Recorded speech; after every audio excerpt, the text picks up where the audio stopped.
Hello, you're listening to Ipsa Dixit, a podcast on legal scholarship. I'm your host, Brian L. Fry, Spears Gilbert Associate Professor of Law at the University of Kentucky College of Law. My guest today is Kim Krawiec, Kathrine Robinson Everett Professor of Law at Duke University College of Law, and we're going to be discussing her work on repugnant markets. So hello, Kim.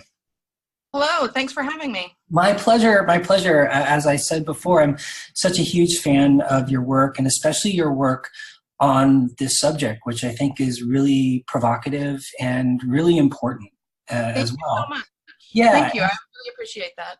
Yeah. And so I was hoping we could, like, for those of us, for those in the audience who aren't already familiar with your work, maybe you could just start by describing what is a repugnant market and why should we care about them? Yeah. So, we should care about them. When I use repugnant market, I'm sort of taking a page from Al Roth. Another term that I tend to use to describe it are taboo trades. And I actually teach a course. I've taught a course for a decade with that same name. But essentially it's trades that are contested or frowned on by society, and in some cases prohibited altogether. So most of my work at the moment is on kidney transplantation, kidney exchange, but I've also worked on gametes, egg and sperm markets, prostitution, surrogacy. In the course that I teach, we touch on blood and plasma, paid research subjects, sometimes called human guinea pigs, mercenaries. I mean, there's just really a long list of these types of transactions that pose similar, though not identical issues. A lot of them, as you can see from the list, have to do with transactions in the human body. That is an area that gives people discomfort. And it is specifically an area that we do not traditionally associate as being part of the marketplace. We tend to think of that as something as being personal, private. And there's fear and discomfort about commodifying our body parts or transactions in the body. The problem with that is that, not surprisingly, things that are not supplied by the marketplace are frequently undersupplied. And so, that has tended to be the case with egg and sperm, although there are now robust markets there that have sort of risen up to meet that demand. It is a big problem with transplantable kidneys, where there's over 100,000 people on the waiting list. Many of them will die waiting for a transplant. So it's a significant problem, and it's a problem around the world. Iran is the only country that permits compensation for kidney donors and is the only country without a waiting list. So, we have to get more creative then in terms of how people are incentivized to donate and how we make the best use possible of the kidneys that are available. Cool. Well, I'd like to spend most of our time talking about your work on kidney markets and kidney exchange, because that's what you've been doing most recently, and I think it's really interesting and timely. But just to kind of launch things off, I was wondering if you could talk a little bit more about the relationships between these different repugnant markets or taboo trades that you've been talking about, because it sounds like some of them are kind of the underlying activity is illegal, and in some cases the underlying activity isn't illegal. And it seems like there's this kind of mix of like regulation, prohibition, and altruism kind of in the background of all of these different issues that you're talking about, but they're different in interesting ways. Yeah, that's right. I mean, I think you really put your finger on what the type of transaction that interests me the most. Because there are certain things that are just banned entirely, right? I mean, certain classes of drugs, certain types of weapons are just for all practical purposes banned, and we don't really care about what are the parties' motivations in transferring the drugs or what their relationship is to each other. And then those are fine, but that's not my main area of interest. My main area of interest is the activities where the underlying activity or good, however you want to refer to it, is permitted and it's often encouraged, but it is the exchange for money, for profit seeking, that is banned or discouraged or looked at with repugnance, right? And so, I mean, to use just a quick example, prostitution is something that I've written about and that I cover in class. And, you know, certainly sex, even often indiscriminate sex with strangers, is not something that we, at least in the US, typically prohibit. But it's the exchange for money, right, that turns that into a transaction that is both legally problematic and socially problematic. I mean, we could say the same thing about organ donation, and here's where I think there are similarities across these transactions, right? You know, if I volunteer my kidney to somebody, then that makes me a really wonderful person. That's not only is that not a transaction that we want to prohibit, it's one that we actively encourage, and we hold up the person who does it as being a hero of some sort. But somebody who sells their kidney, right, it's suddenly the mixing of money with this transaction turns it, in the eyes of many, into a different class of transaction, and one that we no longer applaud, one that we try to prohibit, and one that worries us. And so that is what most of the transactions that I'm interested in have in common, is something that that what really worries us is the mixing of money with this particular good service transaction.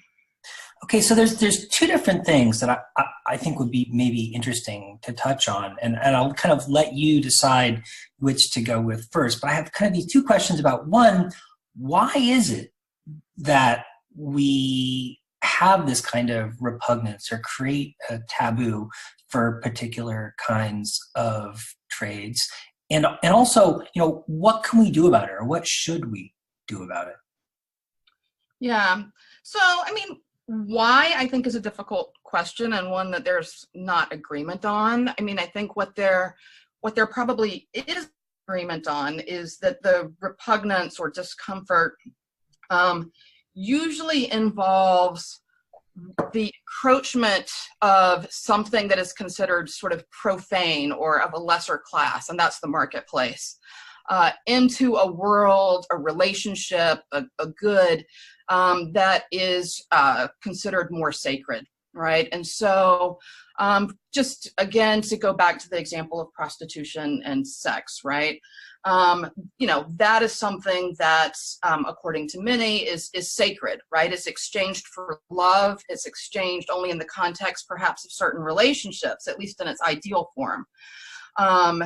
The world of commerce is sort of considered, you know, a lesser world, right? And there is a worry that sort of that profane world is encroaching into a world where money should not be what dictates whether something gets exchanged. And then I think there are then these secondary considerations that come from that. And again, I think that these are fairly typical across most of these transactions. Concerns about commodification, about coercion, about equality. You know, these all come in. I tend to think of them as being related to, but separate, a more sort of instinctive or visceral repugnance or resistance to the mixing of these, you know, to a belief about what is the appropriate method for exchanging these particular goods and services. Yeah, well, it seems like the consequences can be, I mean, so in the context of prostitution, which you've mentioned several times, the consequences are obviously that, you know, people can't engage in transactions that they would otherwise be able to engage in. But in the case of something like a kidney market, I mean, the consequence is that people die. It seems like the cost of this prohibition on trades is really high. That's right. And I mean, I think in the context of kidney exchange is where you see the consequences most clearly, right? Because people die every day while waiting for a kidney. There just simply are not enough. There simply are not enough kidneys to go around, right? There certainly are not enough altruists, and so I'm not using altruist in a normative sense. but I'm using it to exclude people who are giving to a family member or, you know, a related party. But often when we think about, you know, what's an altruistic act, we think about somebody coming forward, you know, as you might do with donating blood, for example, right? Mm-hmm. You know, I don't care who gets this, I just want to help. Well, the number of people, well, you know, that works in the US at least, that works okay for blood. It does not work okay for kidneys. And so not every, you know, there are very few, about 200, slightly more than 250 people a year who come forward like that to donate a kidney. Wow, that few, huh? Yeah, exactly, that few. Wow. I mean, this is, I have to say, this is especially on my mind because a friend of mine is going to be donating her kidney really soon. And I was, you know, really impressed by the gesture on her part, but I didn't realize that it was so rare. Is she, do you know if she's giving to, is she a non-directed donor? In other words, she's giving to a stranger? Yes. Yes. Yeah, so she's a very rare and special and incredibly valuable person. You know, so she is sort of making the ultimate gift. And I don't say that to make less of the people who are donating to family members or to friends or whatever. That's important too. Not everybody has a compatible friend or family member, right? Mm-hmm. And so, you know, one of the things that I have been working on, in addition to the question of sort of, you know, why don't we compensate kidney donors with money, is, well, for the people who do have a donor who's willing to give to them, you know, for free, without any money, but they're not compatible. Now, what are the mechanisms that we can employ to make use of that kidney, instead of sort of just saying, well, you know, they're not compatible, there's nothing that we can do about that. Mm-hmm, mm-hmm. To try to maybe cross-match people in some way, or? Yeah, so this gets into the world of kidney exchange, and in particular global kidney exchange, which is something that I've been working on. And it's just an effort to make efficient matches. And it's a market transaction, right? I mean, that's not something that, you know, it's a barter exchange, a kidney in exchange for a kidney, which is a type of market exchange. It happens to be a type of exchange that does not generate the same sense of repugnance as exchanging a kidney for money. And so it's one way that we can increase the number of transplants that occur and improve the quality of those transplants by having better matches. And it's a way of sort of bringing, you know, some of the learning of the marketplace into this area where we like to think that the marketplace doesn't encroach, but of course it does. So sort of making the best of a bad situation, as it were. If we don't have the price mechanism to sort of make the market as efficient as it could be, we can use these kind of matching techniques as a way of at least limiting the efficiencies. Yep, exactly right.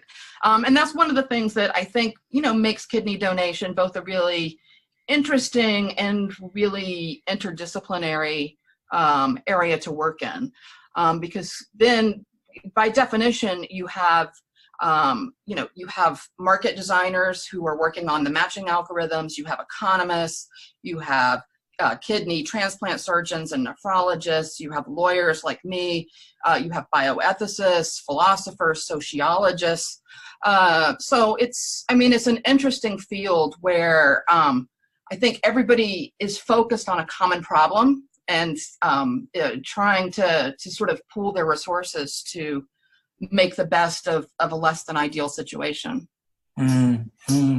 Yeah, so that's fantastic. It's really fascinating. And I have to say, you know, having read a bunch of your work, you really have done a great job of pushing back, I think, against a lot of the resistance that people have to kind of freeing up trade in these things like kidneys. And you also make some really provocative analogies or comparisons. So I was wondering if you could talk a little bit about, you know, the kinds of arguments and comparisons that you've made, which I think are really compelling and interesting, and also any kind of pushback you might have gotten from people about your work. Oh, I always get a lot of pushback. So thank you for suggesting that I've made any headway at all. I'm not sure. I got to say, you've got me 100% convinced. So thank you. I mean, the most recent comparison that I did together with my colleague Phil Cook was to violent sports. We focused mostly on football, but we bring in boxing as well. And in that piece, we really just sort of question what we believe, we say is a logical inconsistency in the law, right? Right now, we pay football players, but it's illegal to pay kidney donors. And that to us makes no sense whatsoever. Football is at least as dangerous as kidney donation, likely more so. The social benefit is less, you know, it's entertainment. And the consent process is not as robust. So, you know, to our mind, you could support a legal regime that either said that you don't pay for either of those activities because they're both dangerous, or that you pay for both of those activities because we want to incentivize people to do them, or that you pay kidney donors but you don't pay football players because it's too dangerous. But what you can't support is the current legal regime, the status quo, right? Which does the opposite. It pays football players and not kidney donors. And so that's our most recent sort of analogy that we drew, and it's one that I think resonated more than if we had, you know, I should point out that we could have picked, you know, any number of other jobs actually that are also less dangerous than that are also more dangerous than kidney donation.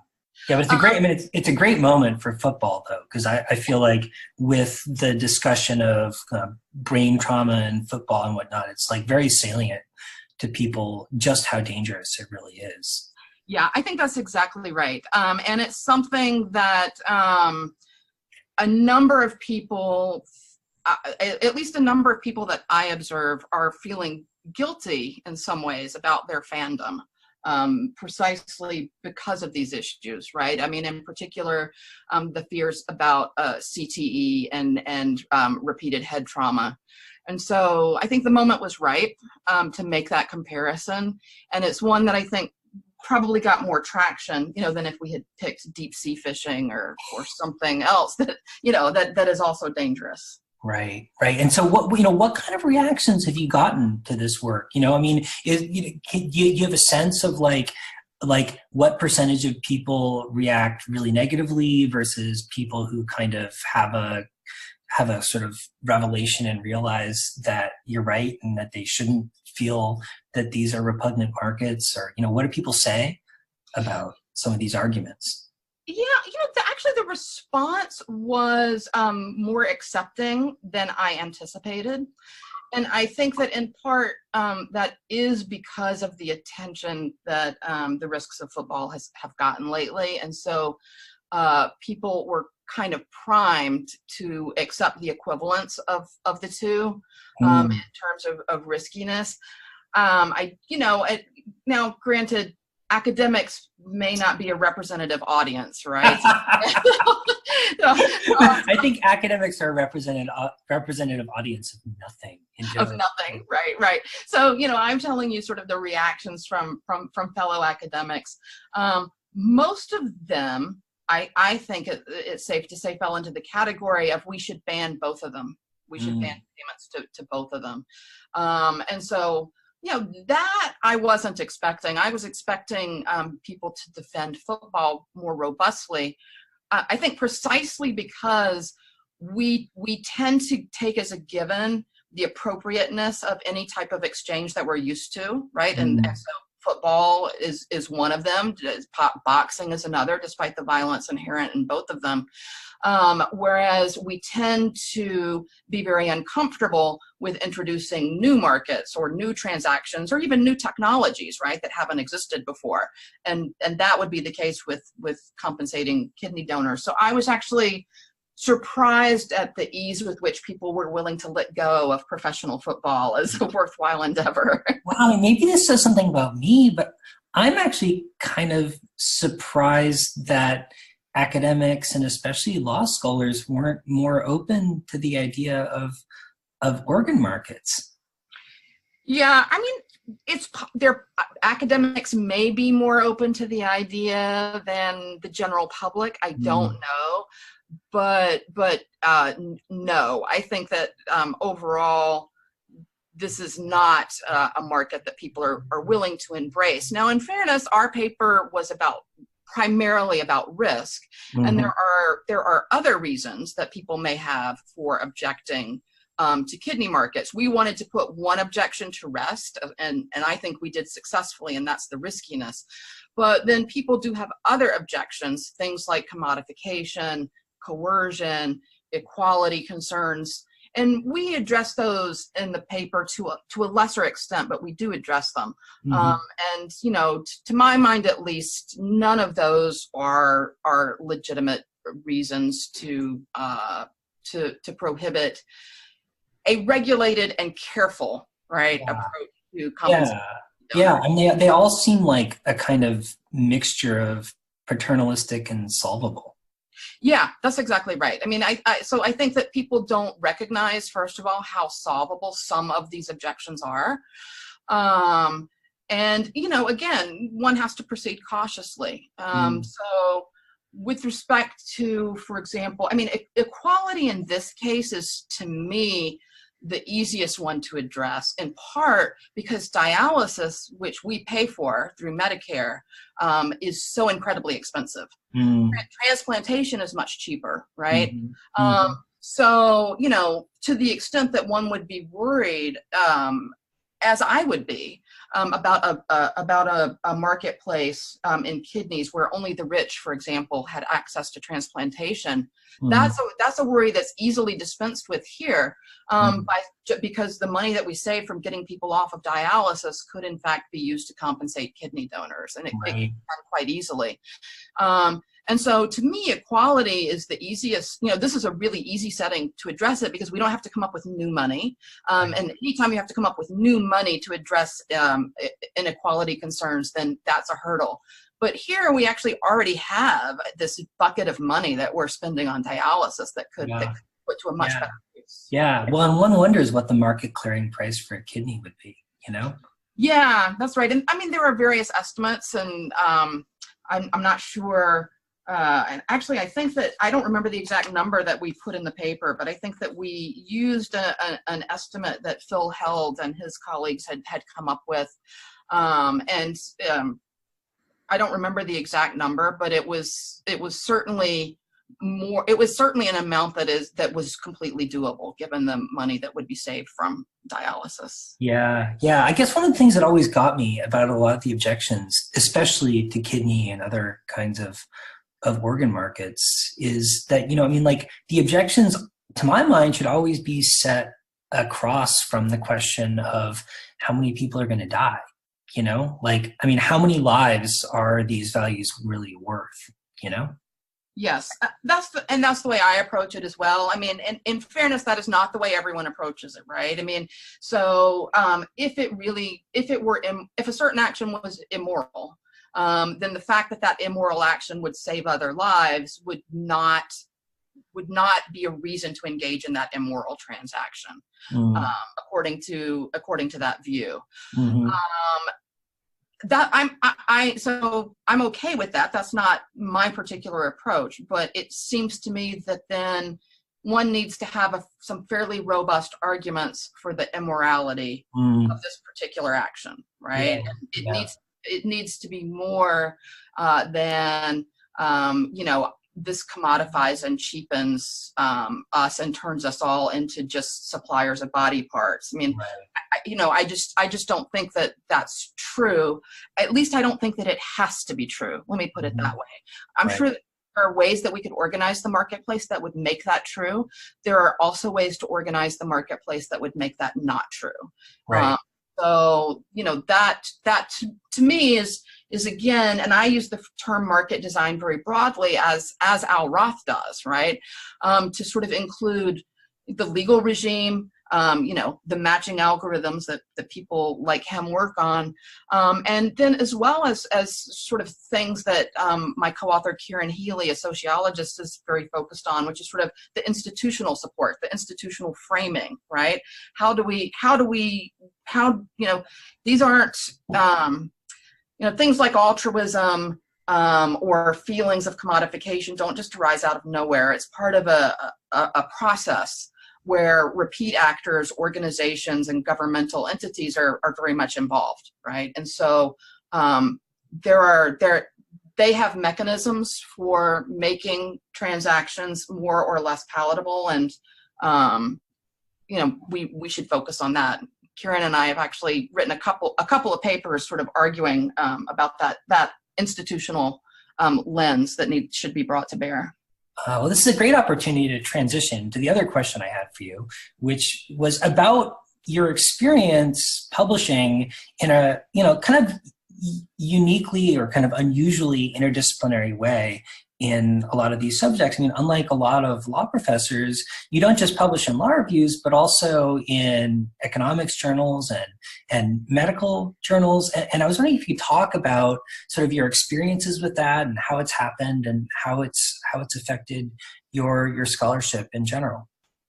Yeah, it's it goes back to, as I was saying, this particular field is just really inherently interdisciplinary. And so, you wind up recognizing that, you need not only a lawyer's perspective, you need a transplant surgeon's perspective, you need an economist's perspective, you need perhaps a philosopher's or bioethicist's perspective. And you need to speak to different audiences in different ways, right? So just to use the medical journals as an example, those articles tend to be short. They are not going to pick up an 80-page article from a law review with a zillion footnotes and right. Read that. A 40-page lit review. Yeah, exactly. And so, it's been useful to actually have different publishing outlets for the same basic idea, but you might discuss the innovation itself in a medical journal. Then you might have, as we did, a separate article in a law review that really goes through the details of the legal implications, right? Which deserves 2 sentences perhaps in a medical journal, but needs to be treated at length somewhere. Mm-hmm. And then you might have another publication in an economics journal that really discusses the matching algorithms, right? And sort of how this can be done in order to reach the most efficient outcome. So it's been great to have a different perspective for publishing, and you learn, I think, both the good and the bad, the pros and the cons of publishing in your own backyard, so to speak. Wow. Very cool. Very cool. Well, Kim, it's been great talking to you about your work, and I'll make sure to include links to a bunch of your papers on the podcast page so people can dig deeper and really get a better feel for what you're doing. And I was just wondering if there's anything you wanted to leave the audience with, or any kind of final thoughts. No, thank you for having me. It's been a lot of fun talking to you. Excellent. Well, thank you so much. I really appreciate it. And I hope to meet you in person sometime. Yes, me too. Thanks a lot. Okay.